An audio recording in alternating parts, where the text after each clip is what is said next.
Hey guys, welcome back to another Ace for Waves podcast episode with your host Annabelle. It's been a while and I really do apologize for that. School was kind of busy, during the last month or so. So I was trying to put all of my time kind of and attention into that as I wrapped up my semester and such. And then summer is starting to get to be a very busy time for me too. So I haven't been uploading as much. I haven't been doing much podcast stuff lately, just for school related purposes towards the end of April, start of May during finals week. And then in the summer, when it starts to get busier too, I have other priorities and commitments to do before this. But I have some downtime right now.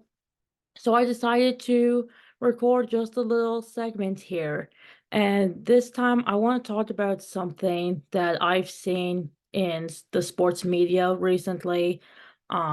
It's a topic that might be considered a trigger warning for some people. So I want to make kind of that disclaimer very quickly early on. There will be talks about mental health. There will be some mentions of suicide and there will be some mentions of anxiety and depression. But I'm a big golf fan. I've followed golf for about a few years now, but I'm also really watching and interested in lots of different types of sports. Golf is something that I kind of recently started watching and getting into.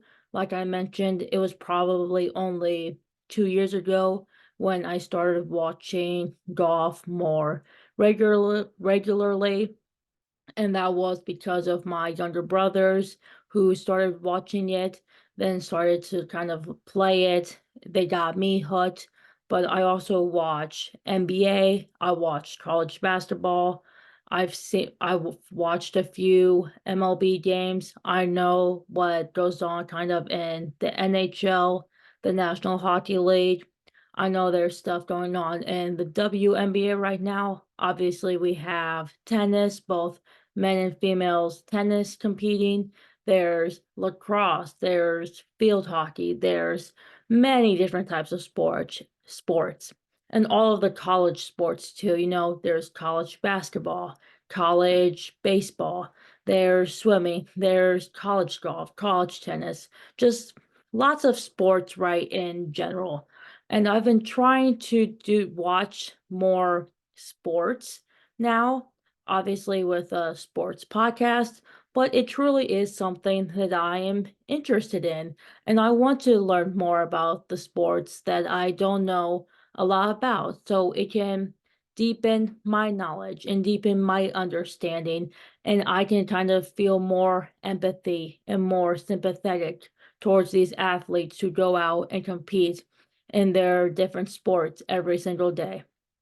And with following kind of golf in recent years and seeing the golf the last weekend, and obviously with the unfortunate timing of Grayson Murray's death, I thought that I would go on here and kind of share some of my thoughts, but also kind of why mental health needs to be talked about more in not just the media, but also on a more taken on a more serious level for just student athletes and athletes in general.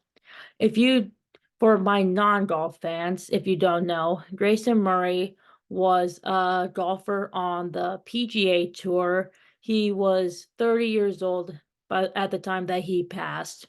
And 30 is quite young in my eyes. He was at just 30 exactly. So he was like late in his late 20s and very early 30s during the start of this tour season. And last tour season, he last competed at the PGA Championship, which was only about 2 weeks ago. And he withdrew from the Charles Schwab Invitational after just 2 days last weekend on Friday, and last Saturday, it was announced that he had died that morning. It kind of took the golf world by storm a little bit, and also just the media in general. No one really knew what had happened at the time that it was announced. It was made it there were signs that he was dealing with some severe, well, not severe, but he was dealing with some mental health struggles during his time on the PGA Tour. He had notoriously been battling addiction and had depression and anxiety. And it wasn't until Sunday that his parents came out and said that he had taken his own life.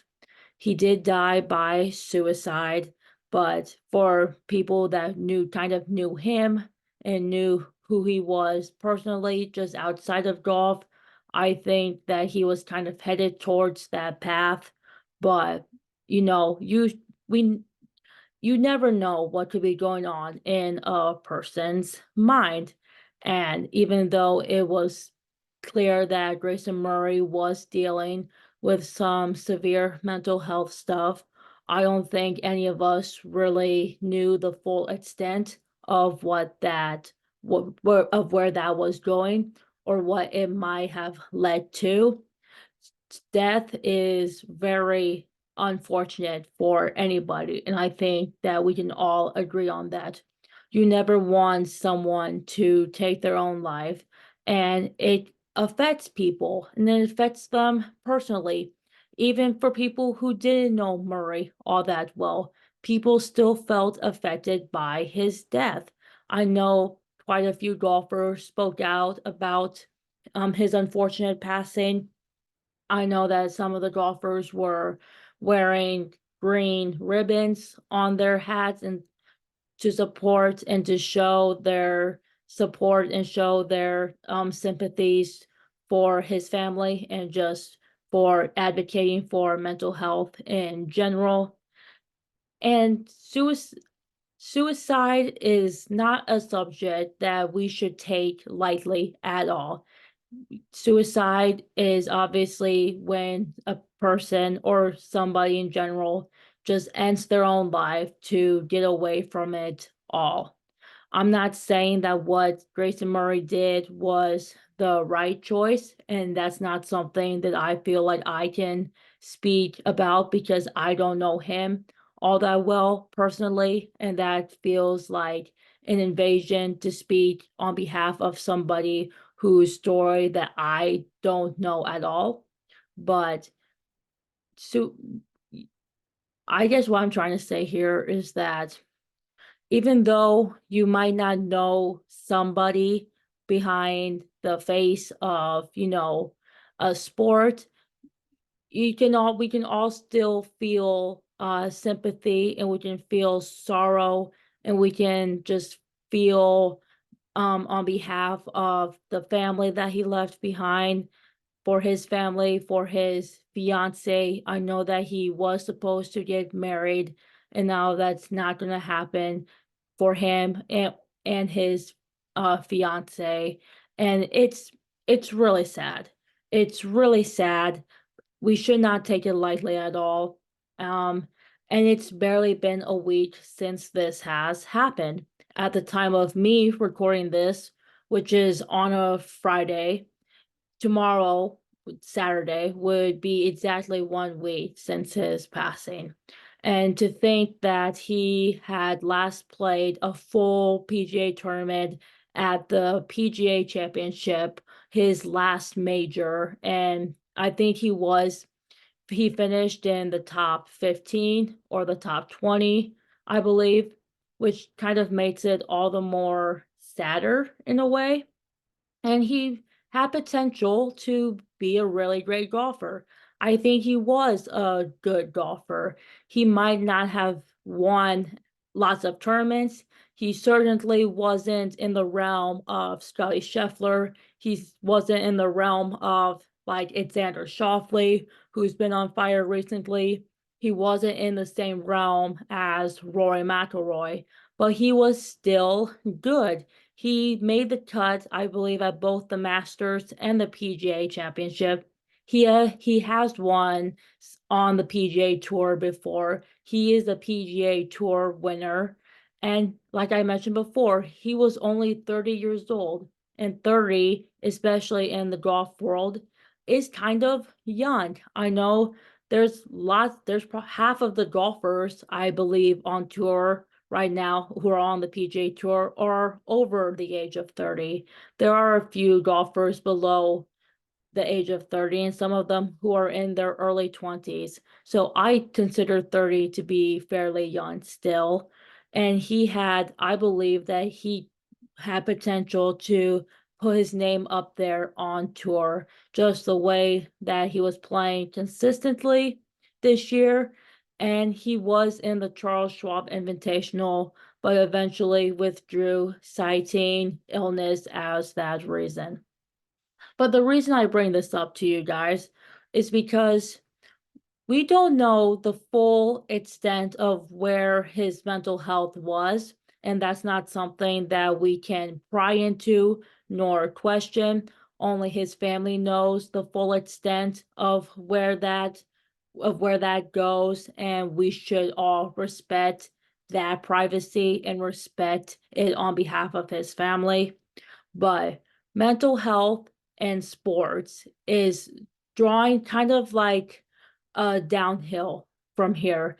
I know there's been some NBA players who have been very vocal about their mental health struggles in the past.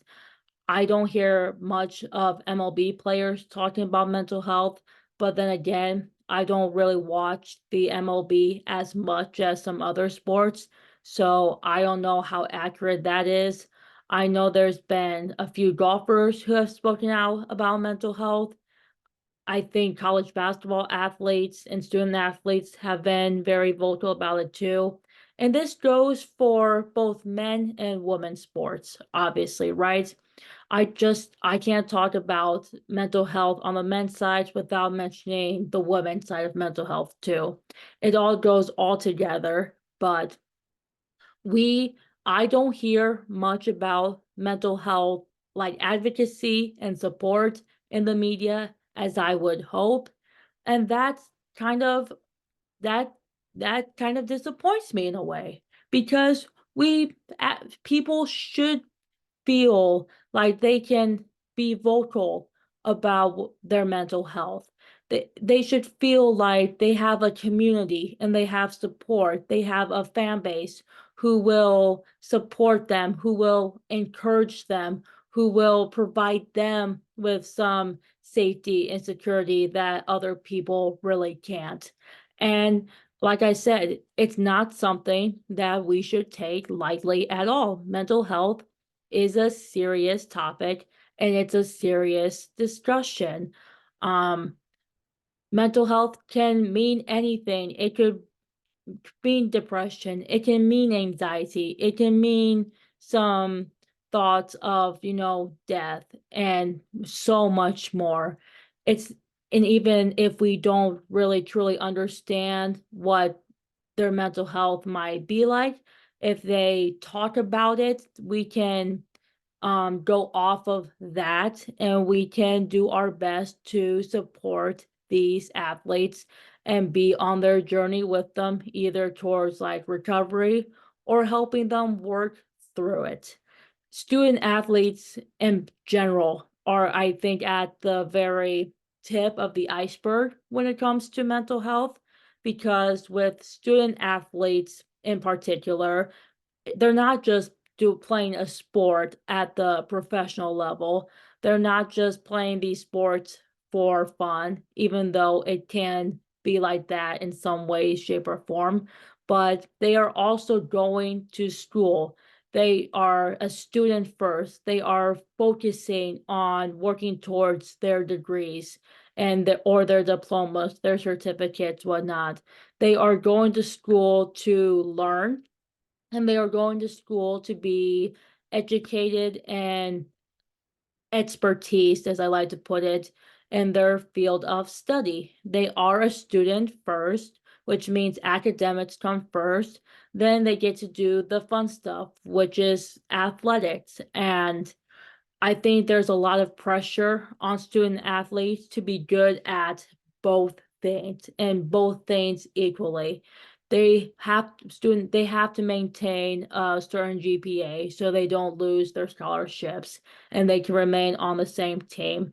There's a lot of pressure on them to succeed and do well, not just in school, but in sports in general. And after a certain while, it can get to a point where they reach their breaking point and they just break. And athletes, student athletes need more support and they need more resources in my eyes. I know there are a few mental health lanes for student athletes before. I know some campuses and universities provide them with mental health support, but not all universities and campuses do. And I think that should be a cause for not cause for concern, but it should definitely be something that is implemented in universities and campuses across the globe, not just in the United States specifically. The NFL, too. I watch a lot of NFL games. I know there's been NFL players who have been very vocal about their mental health struggles in the past. I know that the NFL does have a website that links um athletes, and it links not just athletes, but it provides uh coaches, it provides, the headquarters of these teams, it provides the athletes, the trainers, their families, etc., with mental health resources should they need it.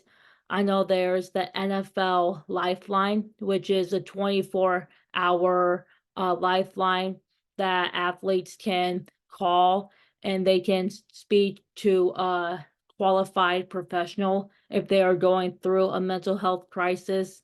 That lifeline is available, 24 hours a day, 7 times per week, and is open all 365 days a year. So whenever they need it, they can call, and someone is always willing to talk to them.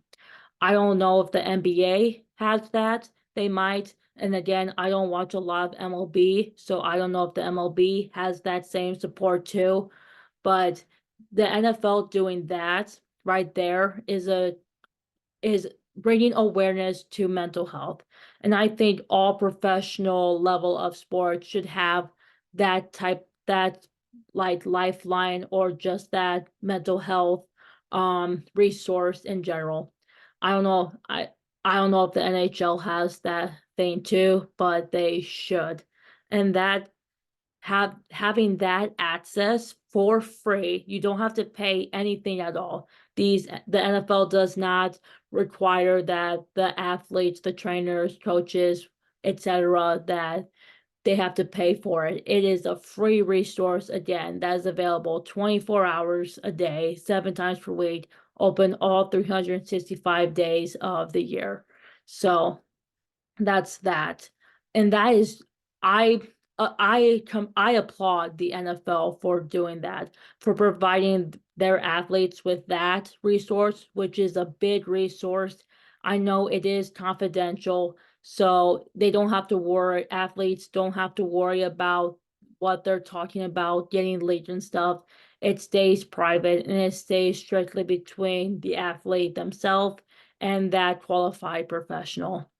And student athletes, I think, should get something of the same variety, even though it might not be, a lifeline like the NFL has, but universities and like the NCAA should provide them with some sort of mental health lifeline in some capacity if they are ever going through a crisis like that, where they can talk to somebody right away and they can get the help that they need in a timely manner. I don't know. I also don't really know much about tennis and mental health stuff there too. They might have some levels of support, but I don't know how to what extent that support goes to. And it's like I said before, mental health is a topic that we should do more research about. It should be talked about more in sports media, and we should not destigmatize somebody's mental health, no matter how big or small it might be. When we destigmatize mental illnesses, it comes across that we don't either care or we don't know what we're talking about.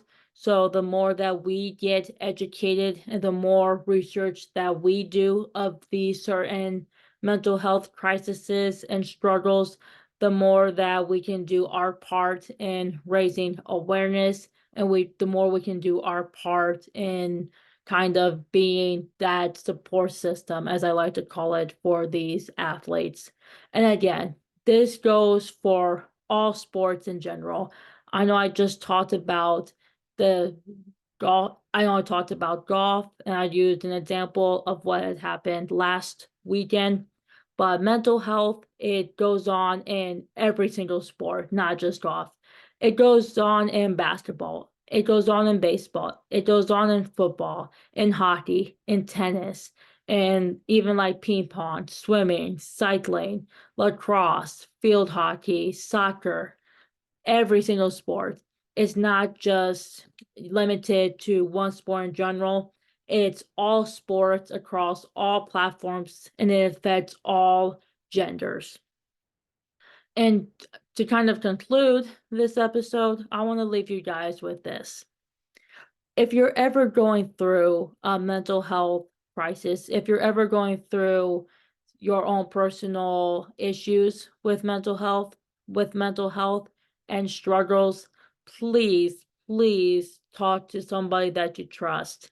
It does, if you're not comfortable, with parents or with your family, try to seek out somebody that that you can trust, that will not go and tell anybody else unless it's a real emergency, in which case that you need help or you need to speak to a professional right away.